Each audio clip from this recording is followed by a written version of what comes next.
From Hollywood, it's time now for... Johnny Dollar. Mr. Dollar, this is Jason Prell. Jason I Prell. manage Mrs. Cronin's trust fund. Oh, sure. We haven't met, of course, and I know that I'm overstepping the ordinary bounds of propriety, but I simply have to talk to you immediately, if possible. Well, can't it wait until train time? You're going with us up to a party in the Adirondacks, aren't you? Yes, I am, but it'll be too late then to make very much difference. Well, maybe you could tell me the general idea of what you I want. understand Mrs. Cronin has authorized you to obtain the Circle of Fire from the bank and to keep it in your possession until she wears it at the party. Yeah, that's right. Don't do it. Leave the necklace where it is. Why? It's a long story, Mr. Dollar, and it goes a long way back. The whole thing is a lot more complicated than you realize. Well, I'm beginning to realize it. Just exactly what is it you're worried about? I'm worried about Mrs. Cronin's sanity.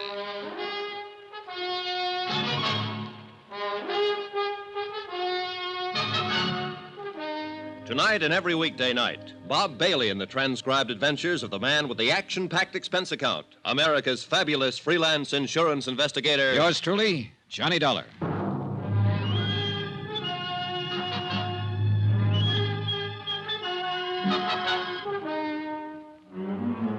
From Special Investigator Johnny Dollar, New York City, to the Home Office Surety Mutual and Trust Company, Hartford, Connecticut.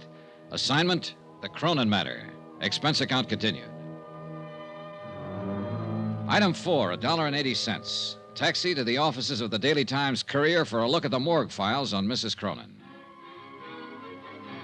The clipping started with the year 1916, when a bright-eyed, wide-eyed kid named Dolly McLean danced her way out of the chorus lines of a two-bit musical and straight into the limelight of Broadway. One hit show after another, hits just because she was in them. And parties, balls, social affairs. The Dancing Darling. A critic tagged her with a name in her first write-up, and the name stuck. So she danced away the mad, crazy years that followed World War I. And like everybody else, she lived it up. There were rumors of engagements, love affairs, the Baron this, Count that, one after another. Shorty Weber was mentioned a few times. And Jason Prell was in from the beginning, as a promoter, though, a business manager, not as a lover. Her friends were mentioned, hundreds of them. Then Barnaby Cronin came into the file. Boy wonder of the business world, the Golden Prince. Engagement, marriage, and Barnaby's fabulous gift to his new bride, a $500,000 necklace of diamonds and emeralds, the Circle of Fire. Then Barnaby's sudden death, Mrs. Cronin's seclusion. End of file. Expense account item 5, $24.30, transportation, hotel, and incidentals.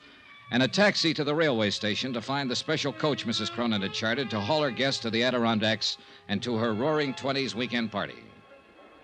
I purposely got there early, but one of the guests was even earlier. Mr. Dollar, wait. You are Mr. Dollar, aren't you? That's right, but I don't think... Jason Prell. Oh. I thought you might come down early to meet the bank messengers. Thank heaven you did. Well, I'm afraid I don't... Dollar, I've known Dolly McLean and Mrs. Cronin for over 35 years. All that time, I've managed her business affairs, arranged her personal contacts, been like a father to her. Yeah, I've read the newspaper clippings. Newspaper stories can be misleading sometimes. They build things up. Sensationalism. It's true, of course, that Dolly and I had some quarrels. Who doesn't? In spite of everything, I was still her best friend. Go on. I know Dolly, know her better than anybody else in the world. I know how she's gone downhill since Barnaby died, especially in the last year or so.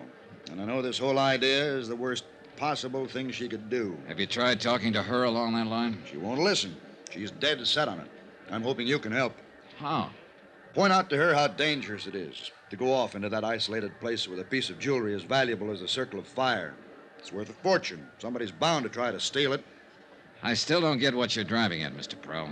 But I just told you. It's the risk that's involved. To whom? Mrs. Cronin, of course. She knows about the risk. She's willing to take it. She doesn't know what she's doing. Hey, you said something on the phone about her sanity. Are you trying to imply that No. she's... Not yet. But she's not well. She's burned herself up back in those early years, and she hasn't much left. The only thing that keeps her going has a crazy kind of belief. Belief? Dolly believes in people. So do I, Mr. Prell. Well, yes, of course. But Dolly's whole thinking hinges on it. All the people she knew back in the heyday, the people she calls her friends, in her book, they can do no wrong. She lived in a dream world, still does, like a fairy princess. But it never really existed. Things weren't like that back in those days, Mr. Dollar. So I've heard. Most of the people she thought of as friends were only trying to use her. Barnaby and I would block them off, take care of things when things had to be done, and let her go on living happily in her never-never land. And now, that's the only land she has to live in. Is that what you mean? Exactly. Why, some of those friends would cut their mother's throat for a tenth of the value of the Circle of Fire. Those are the guests she'll have at their party.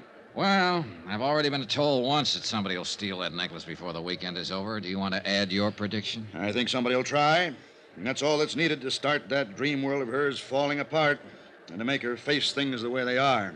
May I ask you a question, Mr. Prell? Yes, of course. This trust fund you're managing that her husband left for her, just how big is the setup? Barnaby Cronin was a wealthy man, Mr. Dollar, but he had his ups and downs like every business investor. The capital is adequate for her support, but not much more. Is the necklace a part of the trust capital? It's her own personal property. Otherwise, I could have prevented it from being taken from the bank. You have complete control of the trust, then? Yes. Barnaby knew that she had no understanding of business matters. I see. She's old, Mr. Dollar. Older than her years. Tired. All that keeps her alive is her belief in the past. Yeah, her dream world, where everybody loves her and protects her, where she's still a dancing darling. And if that dream world is destroyed, she'll be destroyed along with it. Now, phone the bank, Mr. Dollar. Ask them not to bring that necklace here. I'm afraid they think I was crazy. Why? Because I've got it with me, Mr. Prell.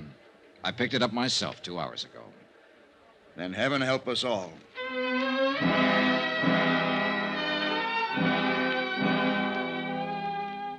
The convention coach Mrs. Cronin had chartered for the run to the Adirondacks was arranged with a long aisle of individual staterooms and a main lounge area at one end. It could accommodate 50 people, but when the train pulled out, there were only 6 of us in the coach. 6. Out of the hundreds of friends she'd had in the old days when she was in the big time and on top. And even out of the 6, 3 of us were new acquaintances, people who hadn't known her back when. I was there, of course, because I'd been hired to be there to protect her fabulous necklace. And Sylvia Blake, still playing it tough and cynical, was probably hoping for a magazine article, or hoping for something. But the third newcomer, there was the question mark. Oh, I think this whole thing is just too exciting for words. Don't you think it's too exciting for words? Well, I know who you are, of course. You're Mr. Johnny Dollar, and you're supposed to protect those fabulous jewels. And I'm Laura Dean. And I think we ought to call each other Laura and Johnny, because after all, it's a party, isn't it? Up till now, I was having doubts. You're, obviously not one of Mrs. Cronin's friends from the old days. Oh, no, I just met her back there at the station. You what? Well, I talked to her on the phone, of course. She sent an invitation to my aunt, who was a very dear friend of hers, only they hadn't seen each other for years, and she didn't know my aunt had passed on over a year ago. So I phoned her and told Mrs. Cronin, I mean, and she said for me to come to the party, she'd like to meet me, and I wouldn't have missed it for anything. Yeah, well, Johnny, do you think they'll really have champagne in bathtubs like they used to back in her time? If they do, it'll get awful wet out. There are only 6 of us to drink it. Oh, gosh, I don't see how you can call 6 people a party. Well, the thing is, we'll all be in there trying hard. Now you're joking me. I'll bet you're fun at a party. Oh, wait till you see the act I do with the lampshade. Who did you say your aunt was? I don't think I said who. When do they start serving the champagne, Johnny? When they see the whites of your eyes. That's cute. I like that. Thanks. Now, about your aunt. Poor old soul. She'd have loved this, too. You ought to hear about some of the parties she and Mrs. Cronin used to go to. Yeah, I imagine. They used to go every place together back in those days. The newspapers called them the Siamese twins. The Siamese twins. That was just an expression. Fritzie Morell. Is that what you're saying? That you're Fritzie Morell's niece? Sure. Did you know her, Johnny? No, I never met her. Oh, you'd have liked her. She was a lot of fun. Loved to party. Gosh, I thought there'd be more people than this. She kept babbling on, and I listened to her, tried to figure her out. The chatter was smokescreen. Underneath it, she was cool, sharp, and shrewd. I didn't know what she was up to, nor why she was here. But I did know one thing. Fritzie Morell had died about a year ago, true enough. But she'd left no surviving family and no niece. Laura Dean was a liar.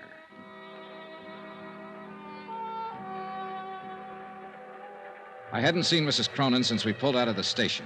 She'd greeted us, then gone right to her stateroom and stayed there.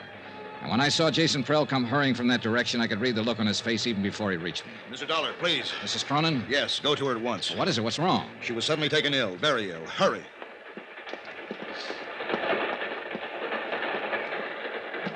Mrs. Cronin. Come in. Oh, I'm all right now. Oh. It was just nerves. I've had it before. My doctor in New York gave me some tablets to take whenever... Are these the tablets? This bottle here? Well, yes. You know what they are, Johnny? Yeah, I know. All right. So he does say it's my heart. But he's wrong. It's just nerves. Yeah, sure. That's not why I sent for you, Johnny. You have the necklace. Yeah. Want to see it? No, I'll wait until it's time to wear it. Johnny, I've written something here. I'm going to sign it, and I want you to sign as a witness. Well, all right. Unless you'd rather have Jason probe. No, Jason would argue about it. There. Now you sign. There you are. Keep it for me. Do you mind if I know what I've signed? Oh, of course not. Read it if you like. In the event of my death, I, Dolly Cronin, being of sound mind, bequeath the necklace known as the Circle of Fire to Sylvia Blake. Sylvia loves jewels. She'll appreciate it.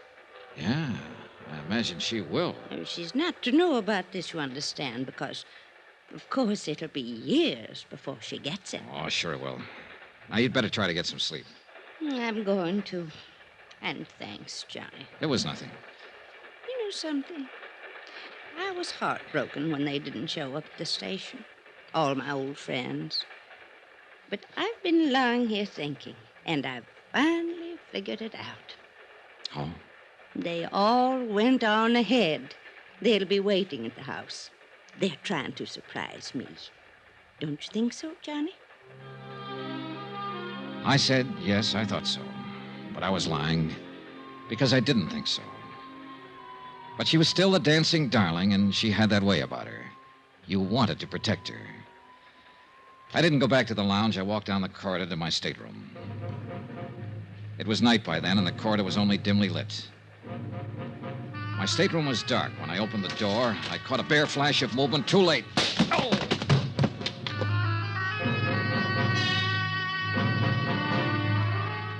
When I came to minutes later, I was lying on my stateroom floor, blood seeping from a cut in my head. I felt in my inside pocket for the bulky leather case that had held the necklace. It was gone.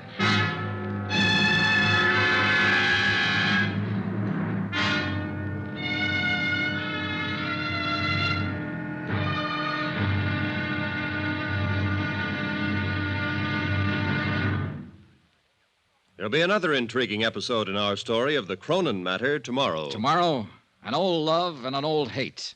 And violence breaks out at midnight. Join us, won't you? Yours truly, Johnny Dollar.